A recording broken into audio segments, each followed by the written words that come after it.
Hi, I'm Christian. And I'm Angela, and we are married And bored.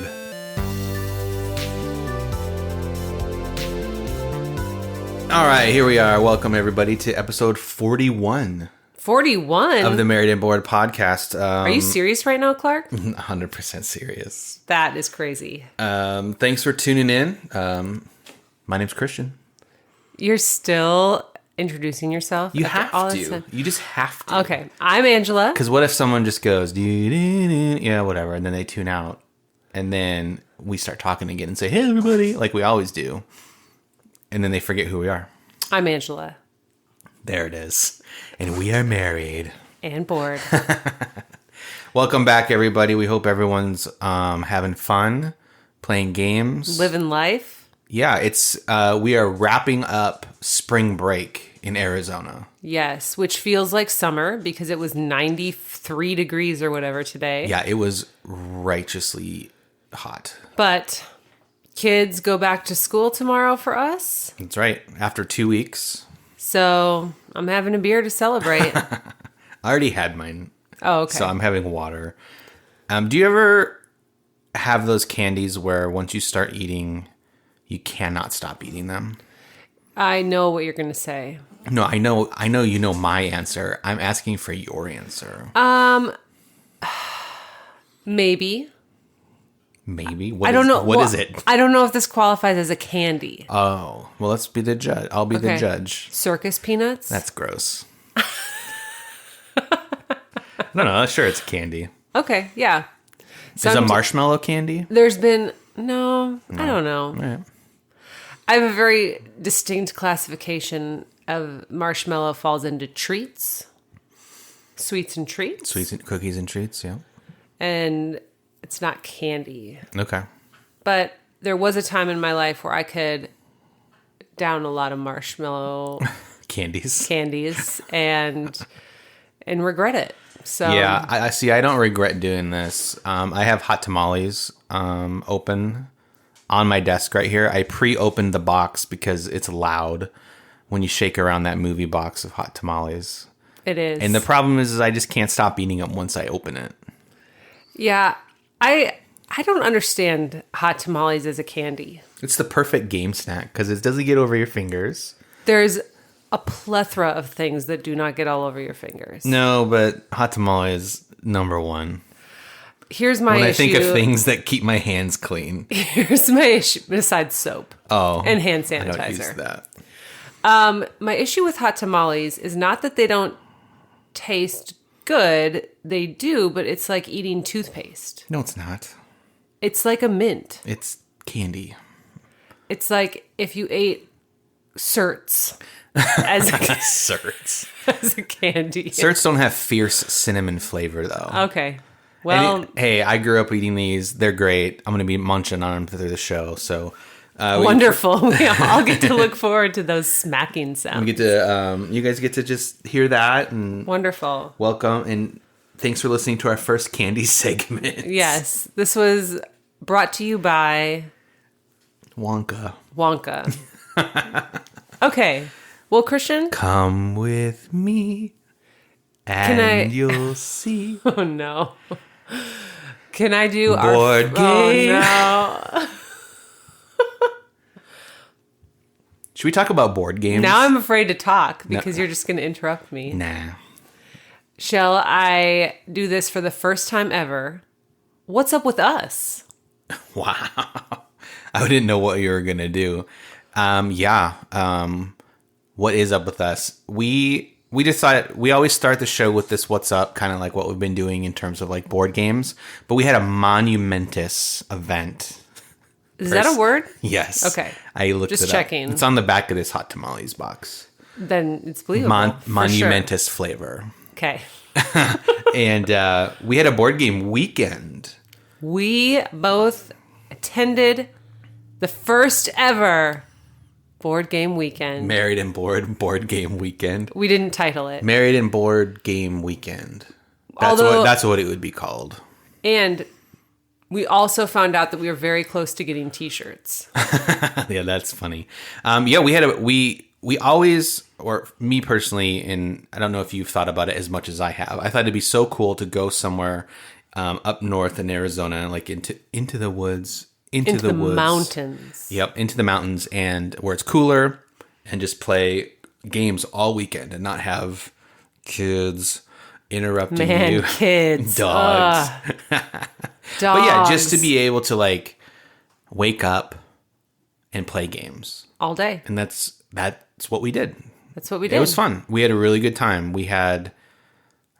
There were 5 of us. There were 5 of us. Yeah, 3 other friends, including us 2. Yes, we got to go up to a town called Sholo, Arizona. If you're familiar with that, stayed at a great place, and we played games. How did you think? Did you have fun? Yeah, I loved it. I feel like it was the perfect setup because the place where we were at had like multiple dwellings, I guess you could say. So there was it was kind of like a compound. Yeah. In a positive way. In a good way. Yeah. Not like a cult. Compound. Yes. So we hung out at the main place, which had like the board gaming table. It had the big TV. It had the couches and the kitchen. Yeah, where we made our meals there, and there's a big table, like you said, that we played some games at, and then we were all able to like go our separate ways for sleeping. Except I did sleep with you, so true. We are married. Okay. But yeah, it was very fun. If you want to see all the games we brought on this trip, you should peep in on our Instagram from maybe like 2 weeks ago or so. Yes. Or at this point, it might have been 3 weeks ago. But anyways, there's a picture of our car trunk with all the games we played. We were sorry. Oh my goodness. Brought. Yeah. Good clarification. Because if you look at this picture, we were a little bit ambitious. We thought, you know, we're not packing a bunch of stuff in terms of clothing. So we're just we're going to bring as many games as we can think of, not intending to play them all, I don't think. We just wanted to never be sitting there thinking, oh, I wish I would have brought this because this would be perfect for how everyone's feeling. Yeah, there was a bunch of games on my personal internal wanting to play list that I put in there. We didn't play any of them, but it was just more of a just in case. Yeah. Because I didn't want to be like, hey, does everyone want to play, Settlers of Catan? And everyone's just like, no. And it's like, well, that's one of the 3 we brought. So that's it. Yeah. Yeah. So it ended up being really good. I think we played, not everyone played every game. No. So I think we ended up playing one full game on Friday evening. Dune. And then we played Imperium. Yes, Dune Imperium. And then we played 3 games, 3 or 4, depending on who you were. Yeah. On Saturday, and then 1 on Sunday. Yeah, we doubled up because towards the end, everyone was tired of learning new games, and we were tired of teaching new games. Mm-hmm. So we were like, let's play something we've already played and just do it again. Yeah. But I would say we did have like a sleeper hit of the weekend. What was the sleeper hit? Do you remember what it was? Well, I know what my most surprising experience was over the weekend. Oh, maybe they're different. I was going to say Game of Thrones. Oh, okay. You were going to say Rising Sun? I did not expect to like Rising Sun. Oh. Well, let's just say what we played real fast. We played Dune Imperium. Yep. We played Rising Sun. Yep. We played Picture Perfect. Parks. And then we played Game of Thrones Betwixt. Yes. Is that it? I think that's it. How many was that? 6? Well, we played Game of Thrones Betwixt twice, and we played Parks twice. Okay. And then the other ones took a very long... Well, Picture Perfect went quick. Yep. And then Rising Sun took... Oh, we played Red Rising as well. Oh, yeah, Red Rising. Yeah. That's a good reminder. So, Yeah, why don't you tell us about Rising Sun real fast? Because you are not a huge fan of, like, Blood Rage, Ankh. You'll play Ankh, but it's not something that you're like, yes, we're playing this tonight. Exactly. So I was more than willing to play it. I just wasn't... It wasn't like, oh, I'm looking forward to this game. Sure. because I don't tend to like, I don't know if it's area control or if it's just like battling. Is it the battle? Or what it is, but it just, I don't know. It's not, doesn't tend to intrigue me as much. But this one I really liked. I liked the art. I liked the idea of alliances. Yeah. I liked the bidding, even though I realized that's a weakness in my gameplay. Yes, me too. I think gameplay is my weakness. I didn't win a game. I didn't win a game all weekend. No, me neither. So we really tanked it, but that's okay. That's okay. It's all about the experience, right? As long as everyone has fun, I have fun usually. And I really liked the, I don't know what you'd call it, but the tiles at the top that... The action tiles? Yeah. Yeah. I liked that idea. That's very cool, where everyone gets to do what you choose. Yes. Yeah. And the different clans' powers. Although I did think that, was it yellow? The yellow clan was too powerful. Where they could buy things on discount. But yeah, not just discount, always one. Yeah. Everything they bought was one. I wonder if we did that right, just because Yeah. it seems so lopsided, but we also weren't, it was our first time playing it, so we also allied with him, and we probably shouldn't have. Yeah. And there are some things we did Oh yeah. to definitely help him win. And that's okay, because we were all new at it. It was a fun experience. And yeah, that was a surprise for me. Yeah. I didn't know I'd like it as much. And as a reminder for our listeners, we got that game as a part of our BGG Secret Santa, Yes. which is really cool. We finally got to play it. And one thing that I'm excited about is I found someone local selling the Kickstarter version. So it had all the extra stuff that we didn't get as a part of our BGG Santa that I purchased maybe a couple months before our trip. And so like, it's so nice. It's like if you've played an upgraded version of Ankh or Blood Rage, it has super cool table presence and it just looks awesome. Yes. Yeah. Really enjoyed that one. Can't wait to play it again. Yeah. And we need to wait for our gaming group because it doesn't work as a 2-player. No, it doesn't. That is a bummer. I think I looked up some variants for 2-player, which would be fine, but when we go head to head, it's usually not as fun. No, it's just, and I was going to mention the miniatures. If you're into miniature painting, this would be a great game. Yeah, definitely. All of the monsters. Mm-hmm. I feel like if I tried to paint them, they would be less scary. When you use like pastels. No, it would just be like, oh yeah, that looks like a dragon. But it doesn't. I think, but it just looks like a green Blob. turd. Well, cool. Yeah, Rising Sun. I was reading about Rising Sun afterwards, and one thing that we did wrong, or not wrong, but we didn't really play into, is that you can exchange anything in that game. So you can exchange money, you can exchange Ronin tokens as favors. Oh. So like we didn't play that up very well. Like, No. hey, if you choose a move action, I really want to move this turn, I'll give you 2 money. Okay. And you can kind of bribe your way into some situations. That makes sense. We also realized quite late that the battles for They weren't stackable like your victories. your victories Yeah. weren't stackable, and they also were worth more later in the game that you had them. Yeah. So, okay, we'll just do it better next time. Yeah. I'm with you. I'm excited about that one. I'm excited to play it again, add some Kickstarter monsters, and just get crazy. Yes, Yeah. get crazy. So yeah, talk about Game of Thrones Betwixt. Yeah, so I think this was the most fun we had of the weekend is learning this game, Betwixt. It's a Game of Thrones game. It kind of sounds weird. Like it's a terrible name. It just sounds flat. Yeah, I think. Betwixt. It sounds like something that you would find, well, maybe you will someday in the Target aisle. Mm-hmm. It doesn't sound like a modern board game. It's just Right. like Uno Betwixt. There's so many different Uno variants. Yeah. But it was really fun. It's a bidding game again. It's a bidding game. So how did you do? I didn't do well, but that's okay. I still had fun. That's okay. I actually, that last time we played, the second time we played it, everyone was so close. I was certain I was going to win that second game. Yeah. Certain. And how'd that go? I didn't. No, I lost. I don't even think I got third.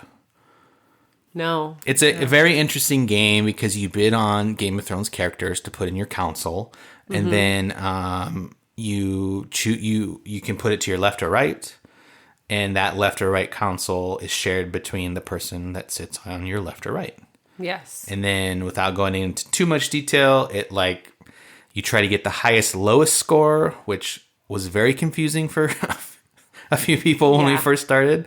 But look it up. It's quick. It's, I would say, an hour tops.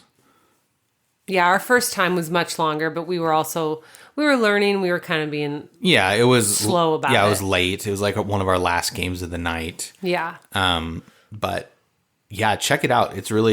It seems not fun by looking at the name, but it's very fun to play. Yes. Agreed? Okay. Yeah. We might even talk about it in a couple weeks. Who knows? Oh my goodness. Spoiler. I think that's fine. That's good. You gotta give them some breadcrumbs to come back, Like a carrot out in front of you. Yeah, hot tamale on a stick. Oh, I will not follow that. So let me ask you this. What would you do differently if we do this again in 6 months or a year? I don't know. Put you on the spot. Because there's so much you can't. There's certain things you can plan, and then there's certain things you can't. Like what mood everyone's going to be in, right. And not everybody can be in a root mood, which I was bummed about.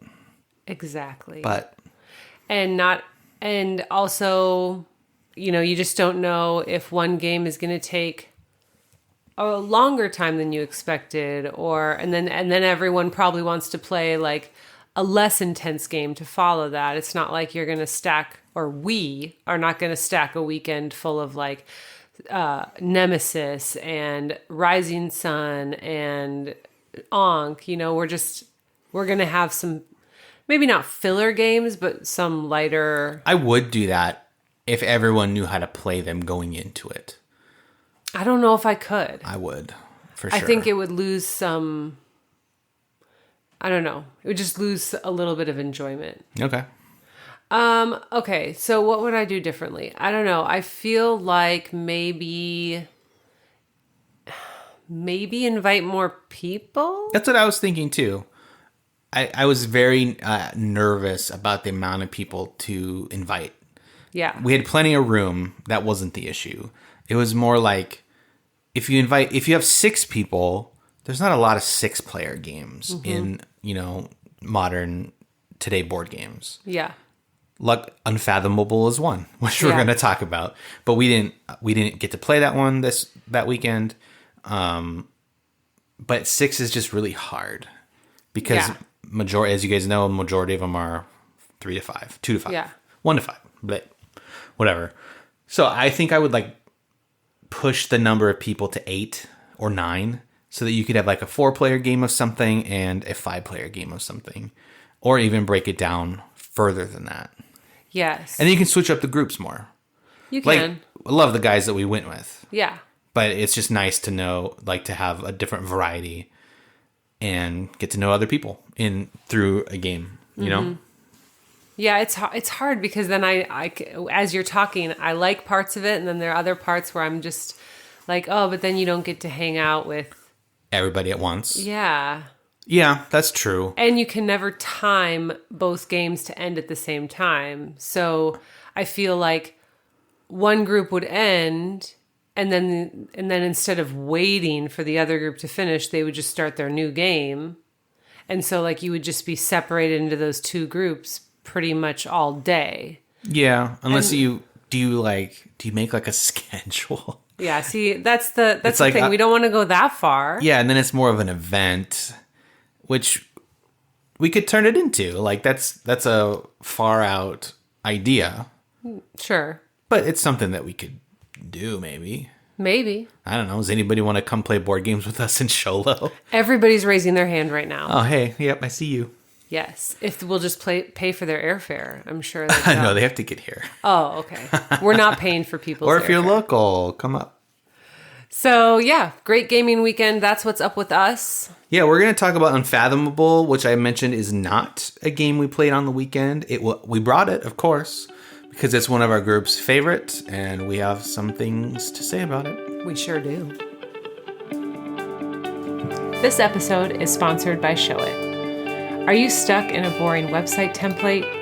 Maybe you don't even know where to start. Experience the true creative freedom with the drag and drop simplicity of a Show It website. Our website, marriedandbored.com, is a Show It website, and we love how simple it is to create. Get started for free at showit.co. You won't be disappointed. It's time for Unfathomable. All aboard. All aboard. That was a very high-pitched boat whistle. I was going to say, do you want to try that one again? No, but I do want to update everybody on my hot tamale situation. Oh, I'm down to goody. 50%. And we're not even 50% of the way through the podcast. No, I ate like 7 at a time. Oh, my goodness. So Unfathomable, we've had a lot of fun with this game. Angela, do you want to just start us off and tell us what it is? I would love to, Christian. Thank you. Unfathomable is a semi-cooperative game for 3 to 6 people. Players are going to take on the role of passengers aboard the SS Atlantica. Can you hear that sound again? Setting sail across the Atlantic Ocean to Boston. And while playing the game, players take on a secret role of either a hybrid or a cultist or a human. Hybrids and cultists are going to try to sabotage the journey, each in their own way. And the humans try to make it safely to Boston. So if you've played Mansions of Madness, Arkham Horror, Eldritch Horror, they're all in the H.P. Lovecraft world, and this resides there as well. And this is a direct reskin, update, retooling of 2008's Battlestar Galactica by Fantasy Flight Games, which is because it's called the Atlantica, Galactica. If you're a fan of that game and you have this game, you've probably noticed all of the Easter eggs of the links between the two. There's some fun things in there. That's cool. Yeah, and if you want to know more about Battlestar Galactica, you should go to the BGG page and just look at the pictures of 2008 people playing Battlestar Galactica. They're terrible pictures. But in 2008, they were probably amazing. They were probably amazing pictures. I just did it before the show doing some research. And I was like, oh, this was a long time ago. This is 12 years ago. Yeah. I didn't have I had a phone 12 years ago, but I didn't have a good picture phone. Isn't it 14 years ago? Yeah, math is not my strong suit. Oh, okay. Which is why I don't have 50%. I'm probably more at like 60% of my hot tamales. They say that like had to 95% re-estimate. of statistics are made up. It's not statistics. This is facts. Oh, okay. No. All right, guys, let's dive into our discussion of the game. Oh man. Yes, I almost said, oh man. So Battlestar Galactica. We are not talking about Battlestar Galactica. Unfathomable is a big game. It's a beast. Physically as well. Literally. Yeah. I mean, it's no Gloomhaven. No, but I mean, it's one of those classic big box Fantasy Flight games. Like Journeys, Rebellion, Yep. Imperial Assault. It's just a massive box. Yeah. I would say it's intimidating. Really? Maybe not for me because, well, let me finish. But because Mansions of Madness is already, we've already played that. Yeah, that's true. That's kind of like the biggest game we had. Mm-hmm. And we got it pretty early in our career. In our gaming career. Yeah. Yeah, so it's a lot. It's a big board. Yes, huge board. It's got how many miniature decks to... Mini cards are great. They're so fun to have and play with. Any game that cannot have a regular size card and they can choose to downside it. That's what I think every time. Mm-hmm. Just like this game would be so much better if these cards were small and I could barely read them. in case you didn't catch that, Christian is being facetious. He does not like miniature cards. No, there are a ton of miniature cards in this game. One of my least favorite things. And setting it up is slow because of it. Yep. You have to make so many different decks. Yep. And deal cards and not deal cards and pass out alignment cards and yeah. Yep. And then there is a regular size deck. That's true. So there's those cards to shuffle. Yeah. And then, everyone has their own like player board, and there's reference cards, which are bigger than a standard playing card. Yeah. The reference cards in this game are great. They are great. They tell you the sequence of each turn. So like we'll talk about that in a few seconds, but they're awesome. But yeah, setting up this game, getting it to the table. What we've done every time we've played it is set it up before everybody shows up. Yeah. Because it does take a while. And no one wants to sit and shuffle mini cards. Ugh. No. Ugh. But then during the game, we've kind of each, like we've played this twice with our gaming group. Yeah, 2 or 3 times, I think. And we've taken on like roles, like outside the game. Outside the game. Like, hey, I'm going to have all the discards. And then when this discard is full, we're going to have, so-and-so reshuffle. And then these people down at this end of the table are in charge of the miniatures. Mm-hmm. And then these people at this end are in charge of the tokens because there's passenger tokens.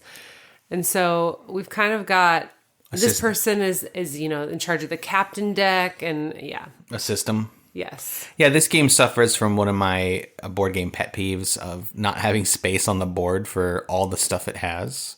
Mm-hmm. Because there's so many like different categories of mini cards. Yes. And they all have a spot where they should go, but they made it so it's off the board. Yeah, you know what? Now that you say that, this game, I think, would be so much better in setup and also just aesthetically to make my heart happy if there was a spot for all of the different mini cards. Yeah, totally. On the board. It's a huge board. I feel like they could have just made space for it and made the boat a little smaller. Or even if the board had to be bigger.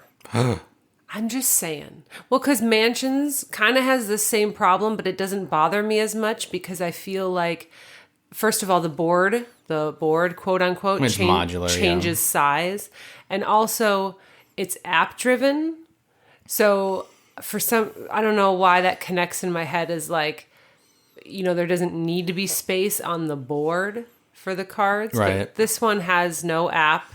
And so just make a space on the board. Yeah, it's a silly thing, but it kind of cleans up everything.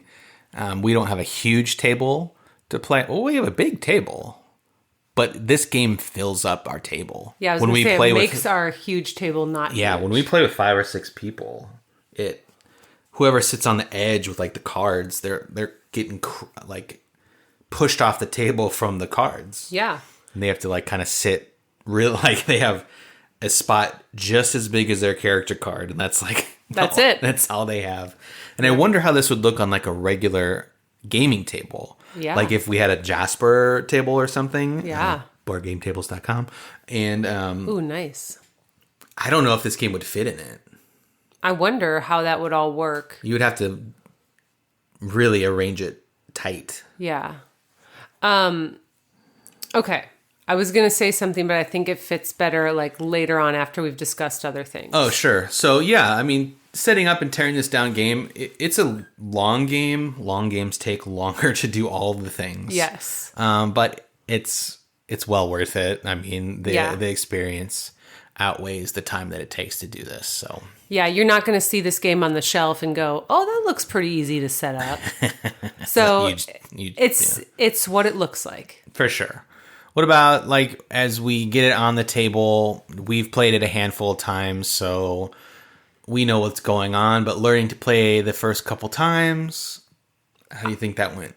I feel like learning to play was really smooth and simple for us. Okay. Before we ever introduced it to our gaming group, you and I kind of fake played it. You can't play with two, but we just kind of wanted to go through the motions of just a few rounds. We didn't finish the game.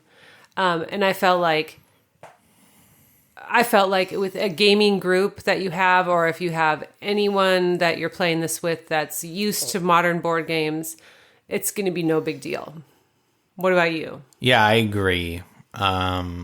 It's not difficult. Doing that thing you mentioned about like going through fake rounds beforehand, that's like one of my favorite things to do before we learn a game or play a game. Interesting. Yeah, we did it with this game, and I think we did it with Oath as well. Yeah. I made you do Oath, and we should do that more often. Oh, we did it with mind management. Mind management. Yeah. As we learned that one, so which we still need to play. But I know we brought it with on the game trip, but brought as we said, yeah, there wasn't enough time in the day. yeah. So the playing this game and learning this game is very easy. There's not much you can do on your turn.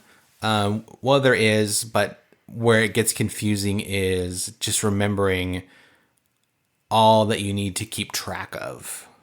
And that's why the reference cards are super helpful in this game. And there's a great reference card that has a breakdown of your ship actions. It's like, hey, on your turn, if you want, you can do a ship action. What's that? Look at the card. Yeah. It'll tell you what you need to do. And it's like, oh, you have an action in your hand of cards. Well, what does it do? Just read it. Like, it's not confusing. You can move and you do an action. Or do two actions and not move. Whatever. Yeah. It's not super confusing. Right. I think where it gets kind of confusing in learning it is when you get into the, oh my gosh, I'm blanking on what it's called, the deck that you draw at the end. Mythos? Yeah.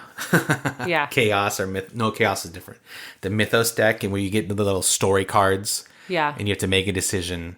And then based on the answer, something bad might happen. Learning what that means, and then moving the bad guys, the monsters. Yeah. I think, like you said, mechanically, it's pretty simple. I think strategically, it's difficult, and that's what it's supposed to be. Yeah. Have the humans won this game since we've played? They were so close last time. That's right. But they have not.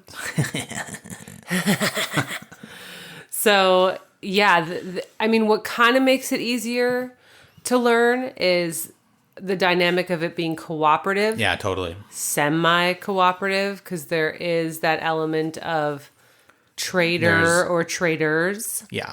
Eventually, there will be traitors. There might not be right away, which is cool, but there will be. Yeah, but I think most of us kind of started our turn with this idea of like, okay, team, what should I do? Yep, exactly. Because even if you're a traitor, you don't want to not seem like you're playing as part of the team, at least until a certain point. So, yeah, you kind of talk it through and you think about things together. So it's not as scary as trying to learn all that stuff on your own. Yeah. It only takes a round or two to be caught up and on the same level of someone who's played it many times. Yes. They may have the strategy down a little deeper than you, but if you know that going to the boiler room is good to move the ship forward because you're a human, you just look at your card and be like, I'm going to go do that. Yeah. And you have the cards to do it. Or if you want to get, extra item cards, you can look at your ship card and go do that. On the other side, it says, how do I attack stuff? Well, it says it right here. Yes. It's very easy. Yes. Love the reference cards on this one. Yep. Another thing I love is just, this game is so immersive. In our last episode, we talked about what we mean when we say this word. Like, I think maybe there's this perception that like only narrative driven games are immersive because they literally tell a story. Yep. And you walk through it, you play through it. And we just kind of mean like, how does this game does it do a good job of building the world that it's living in?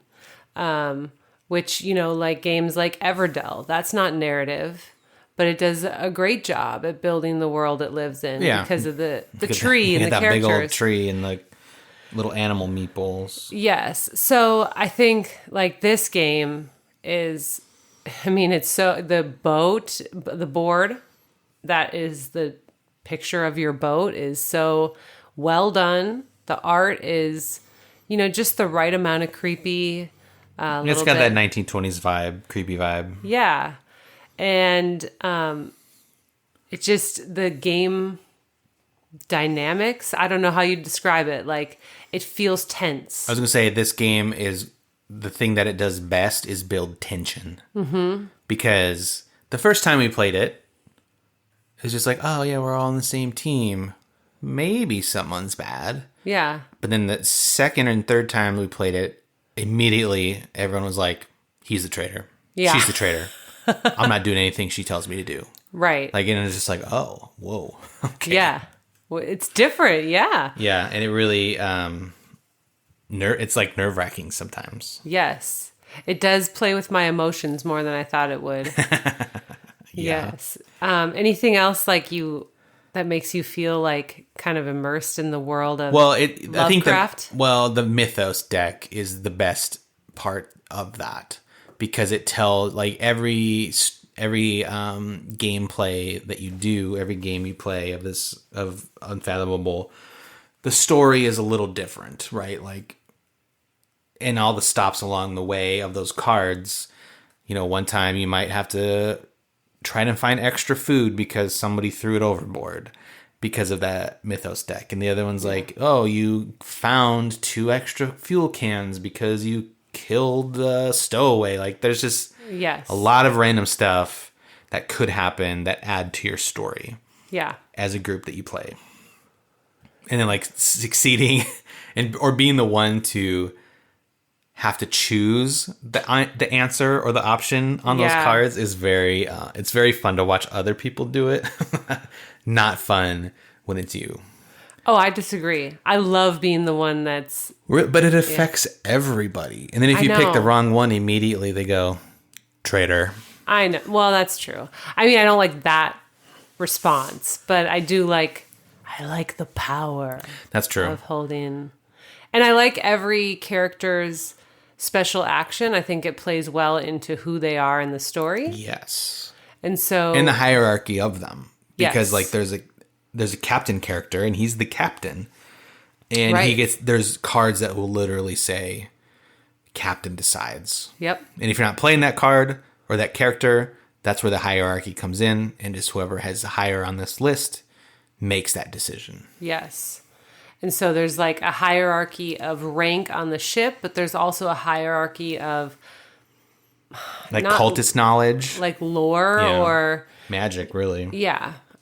So, and that's different. So some decisions go to the keeper of the tome. The keeper of the tome. I love when games have funny languages like that. Because when you talk about it outside of this, if someone's like, ooh, keeper of the tome, you're a nerd. I don't mind being a nerd. That's fine. Yeah. Great. Yeah. Just a great, you feel like there is real tension. 100%. Yes. Especially when you know also that you're a traitor. Yeah. I was a traitor in like one of the games, but not till halfway. Yes. And then after that, I was like, oh my gosh, I have to relearn and redo what my plan was. Yes. Really, really fun. Well, speaking of fun, what I feel like I can't just sum up in one, like yes or no, is this game fun? I feel like we have to talk about it. Yeah, break it down. Is this game fun? Yes. Moving on. No.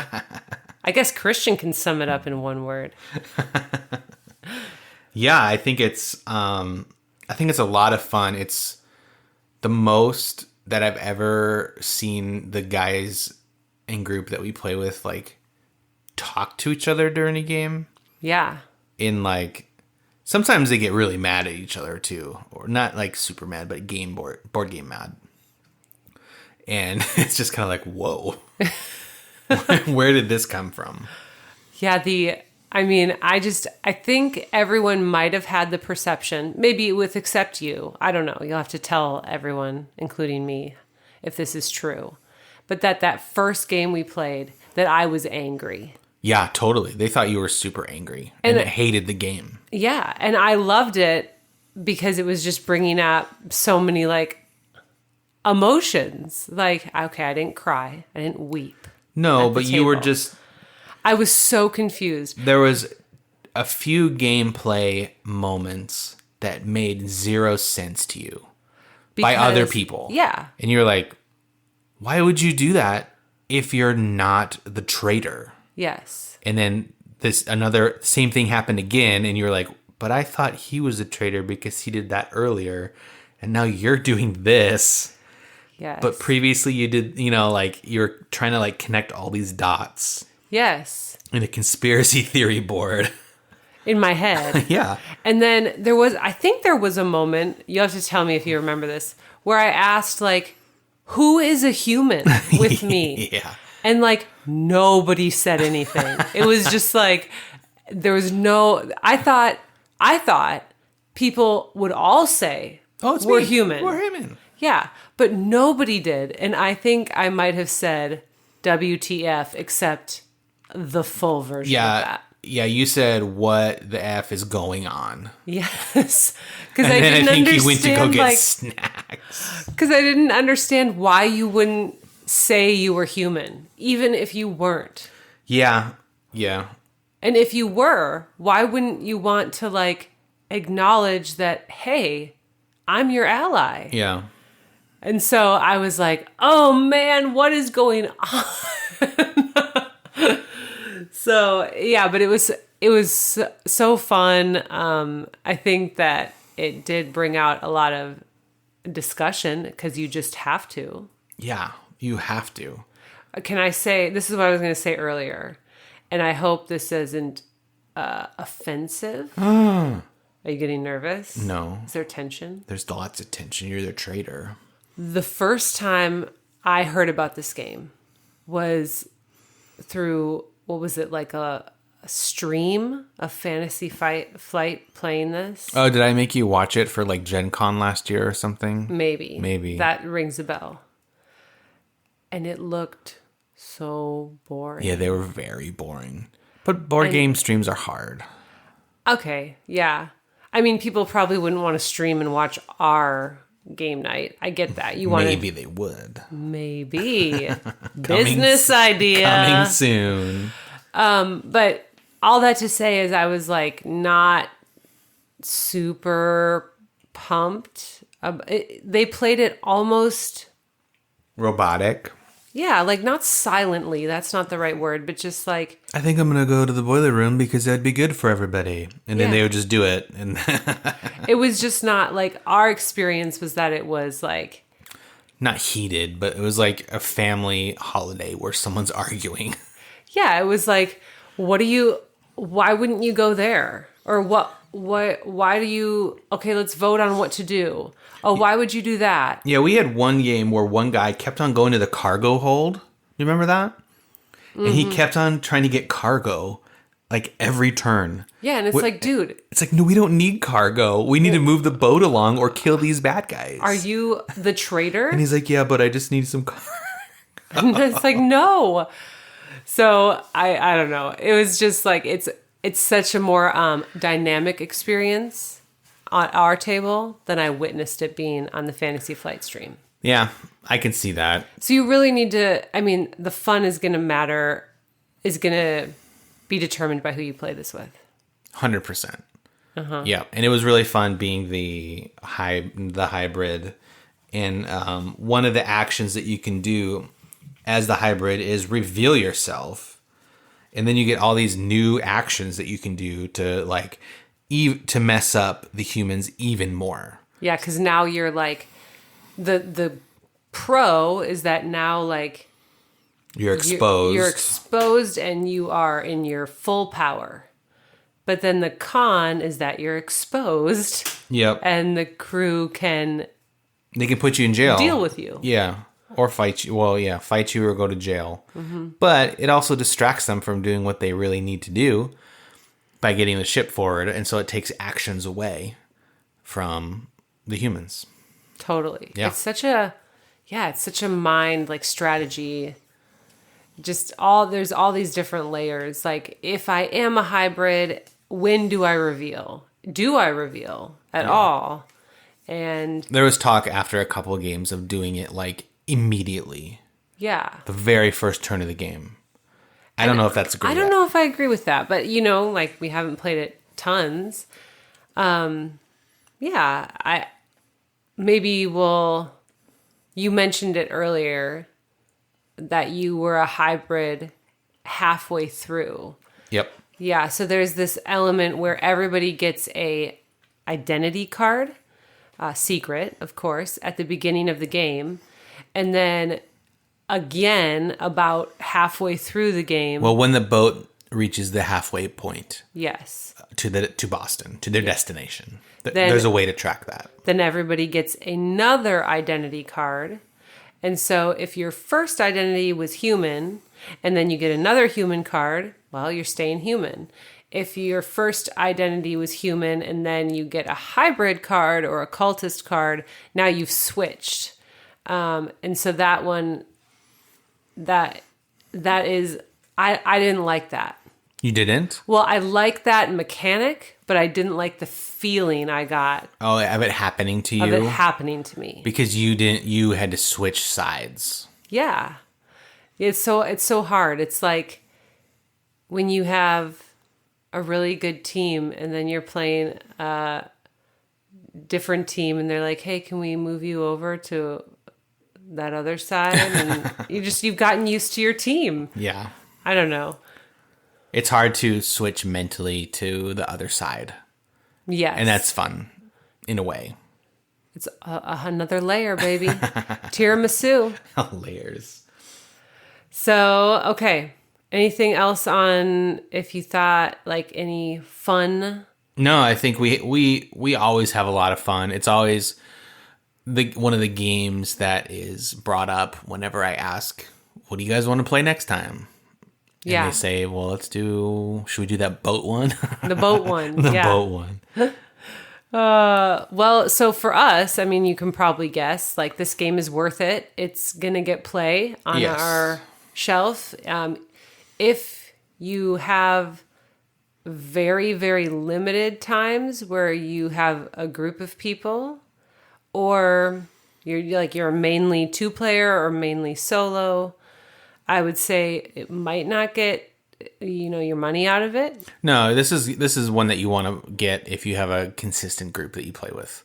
It doesn't have to be the same group, as long as you have a group that you play, like Yes. if you have people you play games with a lot, we think you have a lot of fun with this one. Yes. And it'd be totally worth it. And every game is just going to be completely different. Yeah, and I think the more and more you play it, the better the humans get, because it's very hard as a human. Very at first. Yeah. Yeah.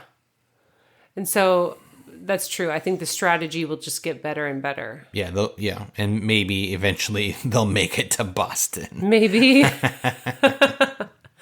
Yeah. So for us, it's worth it. And the gameplay is just, it varies every time. There's so many cards. And they're all small, yeah. But that means the experience changes all the time. Yeah, it's true. And there's tons of different characters. And just because every game is going to have a unique identity handout, it's going to be different. Yes. So Be very cool.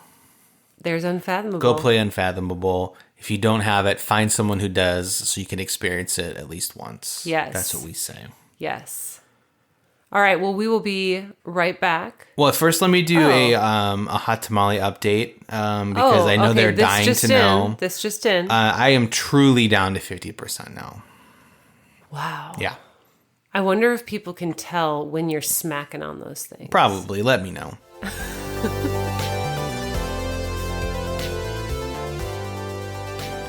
All right, everybody. I think I say that all the time. All right, everybody. Sounds so good coming from you. Thanks for listening to our chat on Unfathomable. And as always, as we close out the show, we talk about thoughts that came up during that game. And I guess we can extend this one to, our board game group, not our board game group, but our board game weekend. Yeah. Because we played a lot of group games in the past month. Yeah, we did. And so like we are, I think we're very lucky in that the people in our group are very chill and friendly. Mm-hmm. And we're wondering what it would be like. And I know it's out there if you have a really bad experience in a game where you get people in your group get very mad at each other. Yeah. One of our very early, like we weren't even married yet, experiences with board games was like that. There was a couple we were playing with. Settlers of Catan was the game. And it was like an issue that like one of them wouldn't, I don't even remember which one did what, but one of the couple would not trade with the other piece of the couple. And it was, you mean a core mechanic of the game? Yeah. And I don't even remember if it was like strategically advantageous or what, but they actually got mad at each other. Yeah. Speaking of tension, where it's like there was a different kind of tension. Yeah, like at the table after that. Like, hey, is your marriage okay? Or like it just was like it started to feel awkward and uncomfortable. So now we don't play Settlers of Catan. Yeah, that is the reason why I don't play it. Yeah. So that's our worst game group experience. Yeah, we've been pretty lucky. So games like Unfathomable, like we talked at, and we play a lot of head-to-head games with like the Rising Sun and Ankh and even Blood Rage. Yeah, even Oath and Root. Those are all, fighting games in a way that we're all pretty okay with it. Like no one really gets too upset from what I can see. No, and I also like that people like they care enough or don't take it too seriously. That's probably a better way to. And I feel like we're really good at it doesn't leave the table. That's true. When it's done, when the game's done, it's like it's done. Mm-hmm. We're all friends. Hopefully. Yeah. Outwardly. I mean, this is our perspective. We should maybe ask the other. We don't leave. We host it, so we go to bed happy. Everyone else, who knows? They got to drive home to decompress. Yeah, right. I feel like we have a good, like, healthy medium of people care enough to try and to put forth effort. True. But they don't care so much that they're going to let it get in the way of a relationship. Yeah. Like, I don't want a year from now someone to be like, that really hurt me when I found out that you were the traitor in Unfathomable. When you were lying to me the whole time? Yeah, and you're like, what? Yes. It's a game. I know. I feel like I've had that happen to me with, like, One Night Werewolf. Oh, yeah. Where people are like, it's like scary how good at lying you are. And Thank you. And I'm like, that is the game, though. That I'm playing the game. Mm-hmm. I'm not like lying for the hell of it. I don't know. It's like, don't read into this. Yeah, I'm playing a game. Yes. And we're all at the same, like we're all on equal playing field. Yes. So let's pose the question to everyone out there. Mm-hmm. What's the worst, not worst experience, but like, have you ever gotten to a fight or not physically? I guess if it's physically, great. But I mean, that is quite a gaming group. You can't do this. Punch. Yeah, help me explain what I'm trying to say. Like, has a relationship been severed or like tense for a while because of something you did in a game or didn't do? Like, you didn't ally with that person. And we don't talk about Bruno because he cheats. Yes. At Red Rising. Yes. Yeah. So I'm just curious. I mean, we always love when people communicate with us, but I really hope people tell us some good stories here. Yeah. Not that I hope people have had bad experiences. No, but I mean, like we told our Settlers of Catan story, and I don't think that is out of the ordinary with Yes. board gamers, because there are some people who take board games very seriously, and when that is mixed with people who are just there to have fun, there's always, tension there. Yes. Because I'm just there to have fun and experience it, but he's there to win at all costs. And I'm also, I mean, maybe this fits in with that question, but secondarily, I would add on like, I've never done this, but if you've ever experienced like a new to you gaming group through like maybe like a local gaming store or like where people get put together that don't know each other, I would love to hear how that experience has been for you, because I feel like sometimes the thing that makes games fun is like the inside jokes because I know these people, or I can look past certain things that bothered me because I know I love that person, and so I can look past like, oh, that idiosyncrasy gets under my skin. Yeah, I'm not sure if I would like playing Unfathomable with strangers. It would just be, I feel like so... Like, are you lying? I was like, I have no idea who you are, so... Yeah. I'm going to assume yes. Yeah. So that's a whole nother maybe discussion. But if you've had a good experience with that, that would be kind of I feel like unusual, because it'd be it's hard for me to picture having a good gaming experience with brand new people. I think it could be. I think it's possible. Just maybe not with Unfathomable. That's true. It's a very, head-butting game. Yeah. It's just what it is. Yes. You need to call out liars, and people need to lie, and... You need to throw people in the brig. Right, but if you play a game like Everdell for the first time with strangers, I doubt people are going to get mad. Unless True. they take my berries, and then I'm going to get real mad. But even then, I feel like it would just turn into more like silent solitaire. Yeah, that's because true. It's like, what are we going to talk about? It's like, hey, I don't know you. What's maybe we need to go to more board game meetups with strangers, Seriously. so that we're just not used to each other. Well, That's what happens when you're married, though, right? I guess so. I suppose. Suppose you're supposed to get used to each other. Finally. Oh. All right, guys. So yeah, let us know how you feel about that and the crazy board. We'd love to hear some crazy board game stories. Tell us your crazy board game stories. And Yeah. a few minutes left. What's bringing you joy outside of board games? This is easy, Christian. Oh yeah, I've had this in my head because I knew you were going to ask me first. You At did? the end of the episode, like you always do. Put me on the spot. yeah, but you had it ready, so it's not on the spot. Well, now I have it ready because I've Gotcha. learned. Puzzles. Puzzles. Maybe I should just say puzzle. Yeah, you're not doing multiple puzzles. I'm not doing multiple puzzles. That would be pretty intense. What if you took two puzzles, dumped them both out on the table, and then had to build two puzzles out of one giant pile of pieces? I think that sounds awful. No, I mean, I've done puzzles before, and this is kind of board game adjacent, right? Because puzzles are, Yeah, no, it's cool. it's cool. But yeah, I've been enjoying building this one puzzle, and Whenever it looks difficult when I walk by and look at it because it's all white. it's very light colors. Yes. There's not a lot going on. It's not literally all white, because there are puzzles like that are all It's not one color. of those. It's like a map, right? Yeah, it's a map of the world, Okay.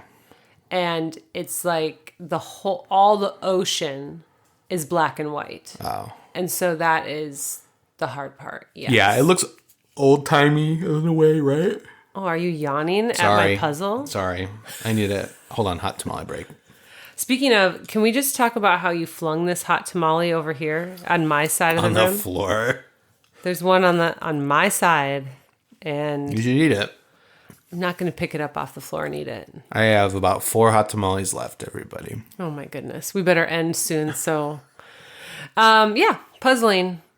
What about you, Christian? What's bringing you joy? I am puzzled at what to talk about at this segment because I don't know if I've talked about it before. Well, then you're just double enjoying it if you have. Cheeseburger. Cheeseburgers. Boom. During lockdown or whatever, quarantine a couple years ago, found this guy online. Now that I'm saying this, I'm pretty sure I've talked about it. But he makes cheeseburgers, and he's like a cheeseburger historian in the United States. And he just teaches you how to make all these different cheeseburgers. I bought his book. We made cheeseburgers. I did. Yeah. At the board game weekend. Yes. And everyone was like, oh my gosh, they're so good. And so I was good. like, I know. I perfected, I wouldn't say perfected. I'm not there yet. But I like making them now. Yeah. On the griddle. Gotta smash them, get them thin. Like if you know what Freddy's Burgers is, it's a fast food place. How thin their patties are, like that's what I like to do and make like them. kind of the lacy edges. That is exactly what it's called. Well, Lacy there you edge. go. That's right. It gets all crispy. Yeah, I have a lot of fun with that. So yeah, just. I also enjoy that hobby of yours. Making burgers. Making burgers. So really both of our hobbies provide for the family. Puzzles? Yeah. How? Hours of entertainment. For you, it keeps you entertained. You don't get bored during the day. No, I just wanted to sound better because yours was like a providing, like, hey, I'm into hamburgers and everybody gets to eat them. I've made 2 kinds of hamburgers. Mm-hmm. They're both smash burger style. One of them is just classic hamburger, but I made this sauce that goes with it, and it's in the book that I bought, and it's very good. It's like a chipotle mustardy sauce. Awesome. So good. Agreed. And then the other one that I'm still trying to figure out is if you look up online, the Oklahoma fried onion burger. Okay. That's what I'm trying to do next, and I'm not having a great time perfecting that one. I think it was enjoyable. It tasted good. Yeah. But based on like the pictures and everything I know about that burger, I didn't do it well. Didn't look like what you needed it to look like. Correct. Okay. And then my next experiment will be try to emulate a White Castle slider at home. Boom. So that's my next challenge. I love that. Yeah, it'll be fun. Do you want to know what puzzle I'm doing next? No. Okay. Which one? No, I don't know. You have like 2 map puzzles. I will probably take a break from puzzles after this one. Yeah. Well, you'll have more time. The kids go back to school tomorrow. I'm not going to sit and do puzzles Just all day. puzz all day. Puzz. I'm going to start calling you Puzzbot. Puzzbot. That's Must my name. find edge pieces. Already found edge pieces. Connect corner. Angela, why don't you just take us through the end of the show? Where can people reach out and talk to us? Guys, you can reach out to us on Instagram at Married and Bored. You can email us at hello@marriedandbored.com. And we are on Twitter. We still are on Twitter and still not doing well on Twitter. Come on, guys. It's fine. Our social media presence on Twitter is minuscule compared to other board game people, but we're trying to do better. So thank you for those who are following. But on Twitter, we are married.board. No, we're just at married board. Got it. We are at married board. I'm going to try to get married and bored. Okay. And see if I can get it away from the other people who have it. Yeah, who's out there taking married and bored? They're squatting. They are. Yep. So as you can see, Christian is the Twitter king is what they say. Guru of Guru? I was gonna say some version of captain and also guru. So you're the Twitter king in our relationship. So we love to hear from you. especially about your board game group stories. Yeah, or let us know any board game catastrophes that you've had in terms of relationships. Yes. Like spilling drinks on board games is a catastrophe, but that would even hurt my heart. So we don't want to hear about that. Yeah, or getting cheesy fingers on the cards. Cheetah cards. Oh, no. Guys, 4 hot tamales left. I think that means the show is almost over. My beer is gone. Ange, are you the traitor? I'm not a traitor. Neither am I. Or am I? See ya. Thanks for listening to this episode of the Married and Bored podcast. And guess what? We have a website where you can listen to podcast episodes and so much more. Find us at marriedandbored.com, or you can email us at hello@marriedandbored.com, or follow us on Instagram @marriedandbored. Music in this episode is by Joseph McDade. See you next time.